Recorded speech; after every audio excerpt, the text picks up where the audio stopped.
നമസ്കാരം. വിവാഹ ദിവസം ആർത്തവം വന്നാൽ ഭാവിയിൽ ദോഷമുണ്ടോ? ഇത് പറഞ്ഞപ്പോൾ എനിക്ക് ആദ്യം ഓർമ്മ വന്നത് എൻ്റെ ഒരു കുടുംബത്തിലെ ഒരു വല്യമ്മ. അമ്മൂമ്മയ്ക്ക് ഇന്ന് 92 വയസ്സായി. എന്നാലും ആ അമ്മൂമ്മയുടെ 92 വയസ്സായ അമ്മൂമ്മ ഇപ്പോൾ ഇത് കേട്ടാൽ ചിലപ്പോൾ എന്നെ വിളിക്കും. അപ്പം തന്നെ വിളിക്കും, നീ എന്താ എൻ്റെ കഥയാണോ പറഞ്ഞതെന്ന് ചോദിക്കും. അമ്മൂമ്മ പലപ്പോഴും എന്നോട് പറഞ്ഞിട്ടുള്ളൊരു കഥയാണ്. ആ അമ്മൂമ്മ പണ്ട് കാലത്ത് 12 വയസ്സിലൊക്കെ വിവാഹം നടക്കുന്ന കാലമാണ്. അമ്മൂമ്മ 12 വയസ്സിൽ വിവാഹം കഴിച്ചു കൊണ്ടുവരികയാണ്. അപ്പോൾ കഴിക്കുന്ന അപ്പൂപ്പന് അന്ന് ഏതാണ്ട് 16 വയസ്സ് പ്രായമുണ്ട്. അപ്പോൾ 4 വയസ്സാണ് വ്യത്യാസം. 16 വയസ്സും 12 വയസ്സുമാണ്. വിവാഹം അന്ന് ബസ്സും കാറും കാറൊന്നും ഇല്ലല്ലോ. അപ്പോൾ വിവാഹം കഴിഞ്ഞ് ഒരു കുറേ ദൂരം നടക്കണം. 12 വയസ്സിൽ വിവാഹമൊക്കെ കഴിഞ്ഞ് അമ്മൂമ്മ ഭക്ഷണമൊക്കെ വീട്ടിലെ ഊണൊക്കെ കഴിഞ്ഞ് വരൻ്റെ വീട്ടുകാരോടൊപ്പം വരികയാണ്. അങ്ങനെ നടന്ന് വീട്ടിലെത്തിക്കഴിഞ്ഞ് സന്ധ്യാസമയത്ത് ഭർത്താവിൻ്റെ മുറിയിലേക്ക് എല്ലാവരും, അന്ന് വീട്ടിൽ കാരണവന്മാരൊക്കെ പിതൃക്കളൊക്കെ ഉണ്ട്, അന്ന് വഴിപാട് പൂജകൾ കാര്യങ്ങൾ എന്തൊക്കെയോ നടന്നു. അതെല്ലാം കഴിഞ്ഞ് പെൺകുട്ടിയെ കുടിയിരുത്തലൊക്കെ കഴിഞ്ഞ് ഭർത്താവിൻ്റെ മുറിയിലേക്ക് ചെല്ലുന്ന സമയത്ത് അമ്മൂമ്മ ആർത്തവമായി. അപ്പോൾ ആർത്തവമായി കഴിഞ്ഞപ്പോൾ ആദ്യമായിട്ടാണെന്ന് ആലോചിക്കണം, ഇതിനു മുമ്പ് ആയിട്ട് പോലുമില്ല. ഒന്ന് ആലോചിച്ച് നോക്കാം, ഭർത്താവിൻ്റെ വീട്ടിൽ മറ്റൊരു പുരുഷൻ്റെ വീട്ടിലെത്തിയ 12 വയസ്സുള്ള ഒരു പെൺകുട്ടി, ആരും തൻ്റേതായിട്ട് ആരും ഇല്ലാത്തൊരു പെൺകുട്ടി, അവരുടെ മാനസികാവസ്ഥ എന്തായിരിക്കും എന്ന് ആലോചിക്കുക. ആദ്യമായിട്ടാണ് ആവുന്നത്. ഉടനെ ഭർത്താവിനോട് പറയാൻ വയ്യ, കാരണം ഒരു പരിചയമില്ലാത്ത പുരുഷനാണ് ഭർത്താവിൻ്റെ അമ്മയോട് പറഞ്ഞു. അപ്പോൾ അമ്മയോട് പറഞ്ഞപ്പോൾ അമ്മ ഉടനെ ഈ കുട്ടിയെ കൊണ്ടുപോയിട്ട് മാറ്റി വേറൊരു മുറിയിൽ കൊണ്ടുവന്നിരുത്തിയിട്ട് 7 ദിവസം അവരുടെ ആദ്യത്തെ ആ പ്രഥമാർത്തവ ചടങ്ങുകൾ പണ്ട് വളരെ വിശേഷമാണ്. പെൺകുട്ടി ആദ്യം, ഞങ്ങളുടെ നാട്ടിലൊക്കെ പണ്ട് പറയാൻ തീണ്ടാർന്ന് കല്യാണം എന്ന് പറയും, കാരണം ആദ്യത്തെ കല്യാണം അതാണ് പെൺകുട്ടിയുടെ. ആ കല്യാണം കഴിഞ്ഞ് നാട്ടുകാരെ അറിയിക്കുകയാണ്. പണ്ട് കാലത്ത് ഇങ്ങനെ ആയിക്കഴിഞ്ഞാൽ, ആദ്യത്തെ ആർത്തവ ചക്രം വന്നു കഴിഞ്ഞാൽ ആ കുട്ടിയെ വിശേഷമായിട്ട് പല ചടങ്ങുകളും ചെയ്തിട്ട് നാട്ടുകാരെ അറിയിക്കുകയാണ്, ഞങ്ങളുടെ പെൺകുട്ടി ഇങ്ങനെ പ്രായപൂർത്തിയായി, ഇനി ആർക്കെങ്കിലും വിവാഹം കഴിക്കാൻ ആലോചിക്കാനുണ്ടെങ്കിൽ വരാം എന്നാണ് പണ്ട്. ഇപ്പം അത് നാണക്കേടായതുകൊണ്ട് ആരും അത് മിണ്ടില്ല. അപ്പം അത് പ്രകൃതിയുടെ ഒരു വികൃതിയായിട്ട് എല്ലാവരും അതിനെ ഉൾക്കൊള്ളുകയാണ്. അപ്പോൾ ഈ അമ്മൂമ്മയെ കൊണ്ടിട്ട് വേറെ മുറിയിലിരുത്തി 7 ദിവസം അമ്മൂമ്മ ഇരുളും വെളിച്ചൊന്നും കാണാതെ ഒരു ഇരുട്ട് മുറിയിലിരുന്ന് ഇവർ ഭക്ഷണം കൊണ്ടു കൊടുക്കും. അതെല്ലാം കഴിഞ്ഞ് 7-ാം ദിവസം മഞ്ഞളും ഇതൊക്കെ തേച്ച് വിധിയാൻ മണ്ണുള്ള കുളിയപ്പം അമ്മൂമ്മയുടെ വീട്ടിൽ നിന്ന് അമ്മയും ആളുകളും ഒക്കെ വന്നു, അമ്മാവന്മാരൊക്കെ വന്നു. എല്ലാം കഴിഞ്ഞ് 7-ാം ദിവസം കഴിഞ്ഞതിന് ശേഷമാണ് അമ്മൂമ്മ ആദ്യമായിട്ട് അപ്പൂപ്പൻ്റെ കൂടെ പിന്നെ അതിരാത്രി ആഘോഷിക്കാൻ പോകുന്നത്. ആ കഥ അമ്മൂമ്മ ഇടയ്ക്കിടയ്ക്ക് പറഞ്ഞ് ഞങ്ങൾക്കൊക്കെ തരാറുണ്ടായിരുന്നു. അന്ന് അമ്മൂമ്മ പറഞ്ഞത്, അന്നത്തെ വികാരങ്ങളും ഓർമ്മകളൊന്നും എനിക്കറിയില്ല, എന്നാലും പേടിച്ച് വിറച്ച് അമ്മൂമ്മ പോകുന്നൊരവസ്ഥ. ഇന്നിപ്പോൾ ആധുനിക തലമുറയ്ക്ക് അത്ര പേടിയൊന്നുമില്ല, എല്ലാ കാര്യങ്ങളും നമുക്കറിയാം. നമ്മുടെ TV-യിൽ ഇതിൻ്റെ പരസ്യം കാണുമ്പോൾ തന്നെ കുട്ടികൾ പറയും ഇത് എന്തിനുള്ള സാധനമാണ്, ആൺകുട്ടികളും പെൺകുട്ടികളും ഒക്കെ പറയും ഇത് എന്തിനുള്ള സാധനമാണ്.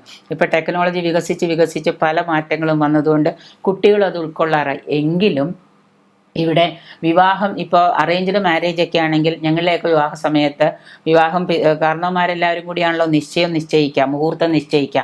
അപ്പോൾ വിവാഹ സമയത്ത് നിശ്ചയിക്കുന്ന സമയത്ത് കാരണവന്മാരാദ്യം അമ്മമാരോട് പറയും, വിളിച്ച് ചോദിക്കുക എന്നാ ആ കുട്ടിക്ക് ആർത്തവാകുന്നതെന്ന് വിളിച്ച് ചോദിക്കുക എന്ന് പറയും. മൂത്ത കാരണവരായിരിക്കും ചോദിക്കുക. അപ്പോൾ വേഗം അമ്മയോ അമ്മായിയോ ആരെങ്കിലും വന്നിട്ട് ചോദിക്കും, എന്നാ മോക്ക് ഡേറ്റ് എന്ന് ചോദിക്കും. അപ്പോൾ നമ്മൾ പറയും ഇന്ന ദിവസം എന്ന് പറയും.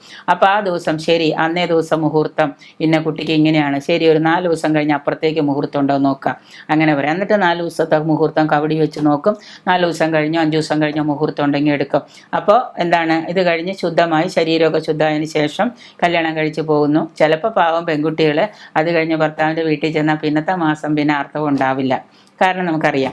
അപ്പോൾ ഇന്നത്തെ കാലത്ത് ചിലപ്പോൾ ഇതൊന്നും ചോദിക്കാതെ ചിലപ്പോൾ ഡേറ്റൊക്കെ തീരുമാനിച്ച് എല്ലാം തീരുമാനിക്കും. പ്രണയവിവാഹമാണെങ്കിലും അറേഞ്ച്ഡ് മാരേജ് ആണെങ്കിലും ചിലപ്പോൾ ഡേറ്റ് ഒന്നും ആരും ചോദിക്കില്ല, കല്യാണമൊക്കെ അങ്ങ് ഉറപ്പിക്കും. കല്യാണമൊക്കെ ഉറപ്പിച്ചൊക്കെ കഴിഞ്ഞ് നല്ലൊരു മുഹൂർത്തം എവിടെയെങ്കിലുമൊക്കെ നോക്കി കണ്ടൊക്കെ കഴിയുമ്പോൾ പറയും ഗുളിക കഴിക്കാം, നമുക്ക് ഗുളിക കഴിച്ചാൽ അത് ശരിയായിക്കോളും, ഏതെങ്കിലും ഡോക്ടറെ കണ്ട് ഗുളിക കഴിക്കാമെന്ന് പറയും. അങ്ങനെ ആ ഡേറ്റൊക്കെ ഫിക്സ് ചെയ്ത് എല്ലാം കഴിഞ്ഞ് ചിലവർക്ക് ഗുളികയൊക്കെ കഴിച്ചാലൊന്നും ചിലപ്പോൾ ഏൽക്കാതെ വരും. അപ്പോൾ അങ്ങനെ വന്ന് കല്യാണത്തിന് എത്തിക്കഴിയുമ്പോൾ ചിലപ്പോൾ അമ്പലത്തിലാവാം, ചിലപ്പോൾ ഹാളിലാവാം, എവിടെയെങ്കിലും. അമ്പലത്തിലാണെങ്കിൽ പിന്നെ അമ്പലത്തിനകത്ത് കല്യാണം കഴിഞ്ഞ് അകത്ത് കയറാൻ പാടില്ല.